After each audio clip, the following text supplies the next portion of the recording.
नागपुर स्थित विधान भवन के सामने स्थित इमारत के अधिग्रहण का काम फिर एक बार शुरू किया गया है। सोमवार को जिलाधिकारी की अध्यक्षता में अधिग्रहण को लेकर बैठक हुई। इस बैठक में एन कुमार बिल्डर, जिस कंपनी की मालकियत की ये जगह है, उन्होंने एक हफ्ते का समय प्रशासन के प्रस्ताव का जवाब देने के लिए मांगा है। इस जगह और कंस्ट्रक्शन का मूल्यांकन कर प्रशासन ने 74 करोड़ रुपए का प्रस्ताव तैयार किया है।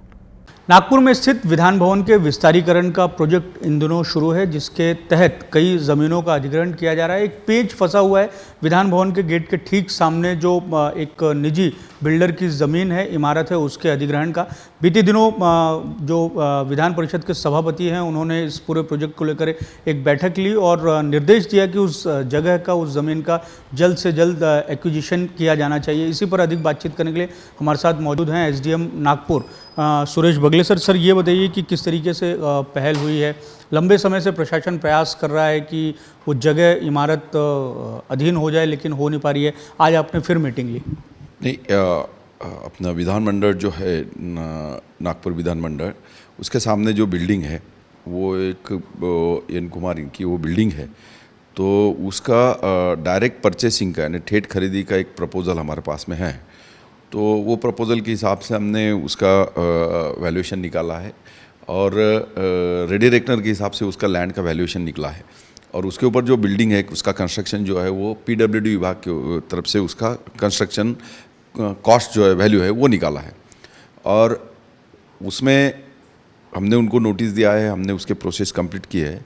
नोटिस इसलिए दे के उनसे मीटिंग इसलिए लिया है कि जो डायरेक्ट परचेसिंग होता है तो उसमें जो ओनर होता है उसके सहमति बहुत ज़रूरी होती है, क्योंकि सहमति होने के बाद में ही वो डायरेक्ट परचेसिंग हो सकता है, ठेठ खरीदी हो सकती है।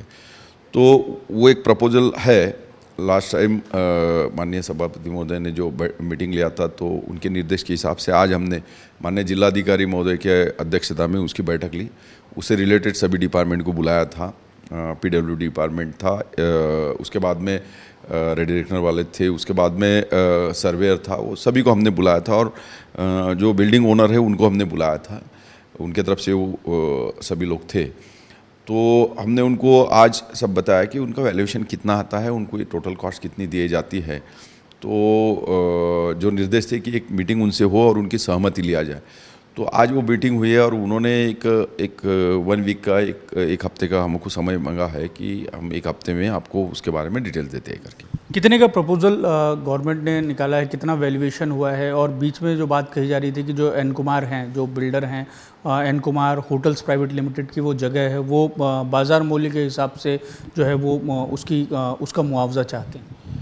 बाज़ार मूल्य ने जो इसका भू संपादन की जो तरतूद है, उसमें जो हमारा रेडी रेकनर का रेट होता है उस हिसाब से दिया जाता है।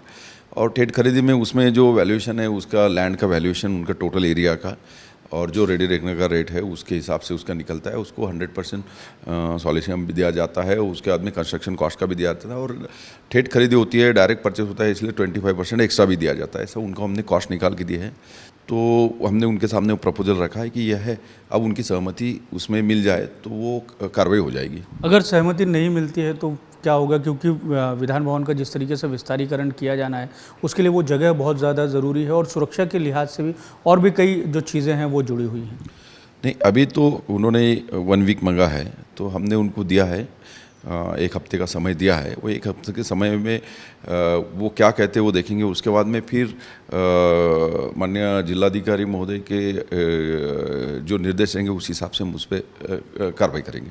धन्यवाद सर हमसे बात करने के लिए। तो ये नागपुर के एसडीएम सुरेश बगले सर जो हमें बता रहे थे कि आखिर किस तरीके से प्रक्रिया की जा रही है। आज ही एक मीटिंग हुई है और इस मीटिंग में जो एन कुमार हैं उनकी तरफ से 1 हफ्ते का समय मांगा गया है। वीडियो जर्नलिस्ट अतुल गवई के साथ दिव्येश द्विवेदी, यूज़ से न्यूज़, नागपुर।